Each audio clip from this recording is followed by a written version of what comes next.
বুধবার রাজধানীর বেইলি রোডের ফরেন সার্ভিস একাডেমিতে শুরু হয় জাতীয় ঐক্যমত কমিশনের দ্বিতীয় পর্যায়ের দ্বিতীয় দিনের আলোচনা। সংলাপের প্রথম দিন জামায়াত বয়কট করলেও দ্বিতীয় দিনের আলোচনায় অংশ নেয়।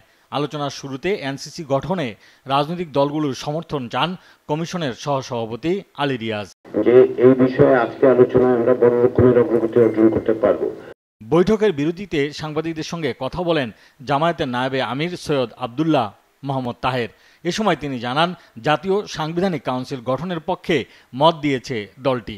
কিন্তু আমরা নীতিগতভাবে যেটা আগে লিখিত দিয়েছি, এখনো বলছি, আমরা এনসিসির পক্ষে এরকম একটি সাংবিধানিক ব্যালেন্স কমিটি থাকা উচিত, প্রতিষ্ঠান থাকা উচিত, যারা সাংবিধানিক এবং বিধিবদ্ধ যে সমস্ত সংস্থা আছে সেগুলার নিয়োগ এবং নিয়ন্ত্রণের ব্যাপারে ভূমিকা পালন করতে হবে।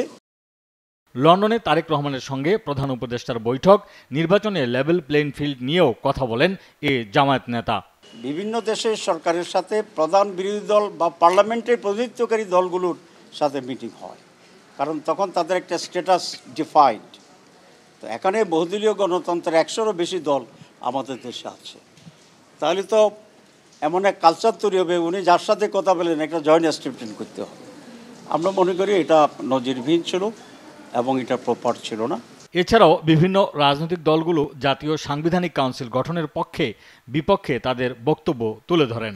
সেই প্রস্তাবে শুধু আমরা গঠনের ব্যাপারে একটা আমাদের রিভিউ প্রস্তাব দিয়েছি, সেটা হচ্ছে যে যাতে প্রধান বিচারপতিকে এটার অংশীদার করা না হয়, যাতে বিচার বিভাগকে বিতর্কের বাইরে রাখার জন্য। অনেকেই সমালোচনা করছে, অনেকেই বিরোধিতা করেছে, কিন্তু এর বিকল্প প্রস্তাব কি হতে পারে আমরা সেই দলগুলোর থেকে জানতে চেয়েছি যে আপনারা কি আগের রাষ্ট্র কাঠামোই চাচ্ছেন কিনা, যে আগের স্বৈরতান্ত্রিক বা আগের যেই দলীয়করণ করা হয়েছে রাষ্ট্রীয় প্রতিষ্ঠানগুলোকে, যার ফলে আসলে আমাদের নির্বাচন ব্যবস্থা ভেঙে পড়েছে।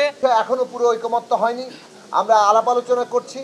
আমরা বলেছি যে অনুরোধ করেছি যে এই আলোচনা আজকেই শেষ না করে এই আলোচনা প্রয়োজনে আরও সময় নিয়ে করা দরকার।